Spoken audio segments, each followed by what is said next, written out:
হৰা পাতে পাতে ফাগুন নামে পলাশৰে ৰাঙৰি বতাহে কানে কানে কলে নহবা অভিমান ভাল লাগে মোক কিয়নো চাই কচুৱা বতাহৰ ধেমালি মন যায় মোক ধূলিৰে পলাশৰ ৰঙকে ৰঙৰি বতাহে কানে কানে কলে নহবা অভিমানী। গানৰ মাজতে আপোনাক মই সুধিব বিচাৰিছোঁ, যিহেতু আপোনাৰ বিপণীখনত কি উপলব্ধ হ'ব? মোৰ বিপণীখনত আপোনালোকে দেখিছে আটাইখিনি মই অৰ্গেনিক ৰাখিছোঁ। আমাৰ যিসমূহ থলুৱা আচলতে ৰসে ফলেই হওক বা পাচলিয়ে হওক সেইসমূহৰ আমি জুচ ৰাখিছোঁ। বিভিন্ন জুচ আছে, আপোনাৰ আম পান্না আছে, কুজি থেকেৰা আছে, বিটৰ ৰস আছে, আমৰ ৰস আছে, আমলাৰ ৰস আছে, তেতেলী আছে, আৰু লগতে আমি এটা ফ্ৰুট বাউল ৰাখিছোঁ।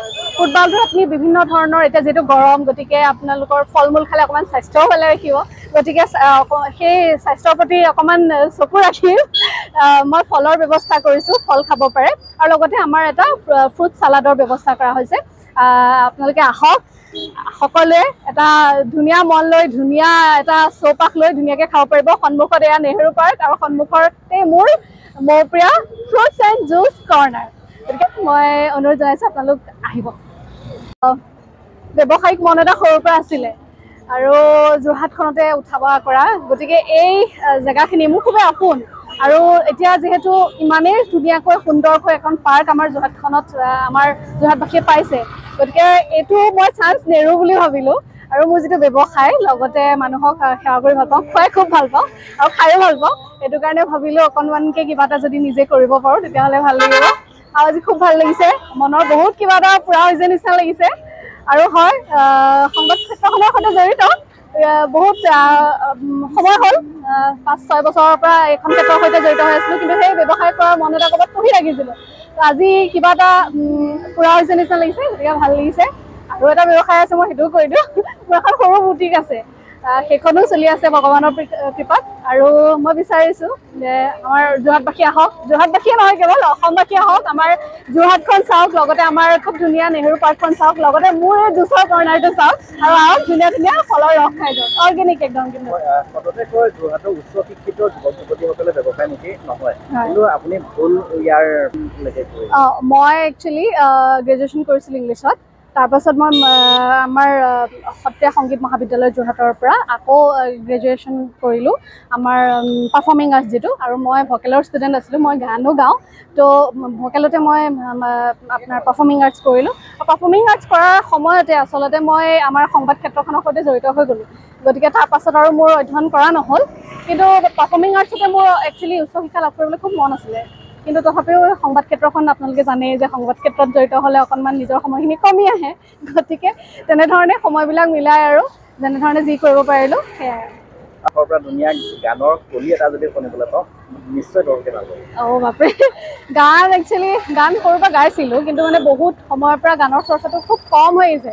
যিহেতু চাকৰি আছে, এইফালে বুটিকখন আছে, আৰু লগতে এতিয়া নতুনকৈ সংযোজন হৈছে মোৰ এই কৰ্ণাৰটো। যথেষ্ট ব্যস্ত একদম ব্যস্ততা, তথাপিও গানটো এৰি দিব নোৱাৰি, একেবাৰে তেজত আছে। গতিকে বৰষুণ দি আছে আজি, অকণমান আগতে ধুনীয়া ধুনীয়া গান এটা লাগি আছিলে বৰষুণৰ ওপৰতে, অকণ গাই দিছোঁ, গুণগুণাই দিছোঁ।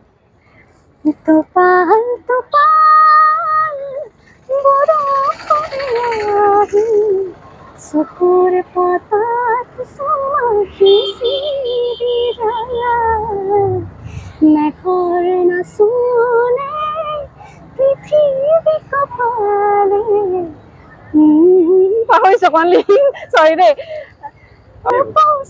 নেহৰু পাৰ্কলৈ আহিছিলোঁ, বাচ্চাৰ লগতে আহিছিলোঁ, তো আহিয়ে দেখিলোঁ এখন ষ্টল দেখিলোঁ আপোনাৰ মোৰ প্ৰিয় আপোনাৰ জুচ চেণ্টাৰ। তো নিজে তেখেতে ঘৰতে বনোৱা জুচটো, তো বাচ্চাটোৱে ক'লে যে মই লিচি খাম, তো লিচিও আছে, জামুনো আছে, বহুত বেলেগ বেলেগ ফ্লেভাৰ আছে।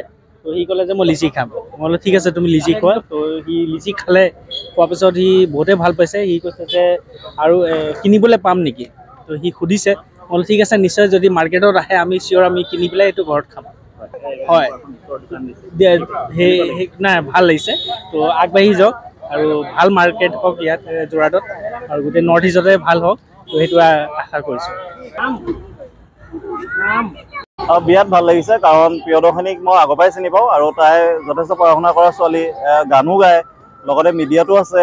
ইমানখিনি কামৰ মাজতো নিজৰ এটা বুটিকৰ এণ্টাৰপ্ৰিনাৰো আছে, বিজনেছ। তাৰ পাছতো যে এনেকৈ ৰাস্তাৰ মাজত সদায় মই কওঁ যে ব্যৱসায় বহুতে কৰে, কিন্তু মই সেইবোৰ মানুহক বেছি ভাল লাগে যি মানে এনেকৈ মই যেনেদৰে সদায় ৰাস্তাতে ব্যৱসায় কৰিছোঁ, আজি তাইও টেবুল লগাই ৰাস্তাতে কৰিছে। আৰু ভাল লাগিছে যে থলুৱা বস্তু ৰাখিছে, কোনো বাহিৰা বস্তু ৰখা নাই। যিমান বস্তু আছে যোৰহাটত থলুৱা চৰ্বত ইয়াত আছে।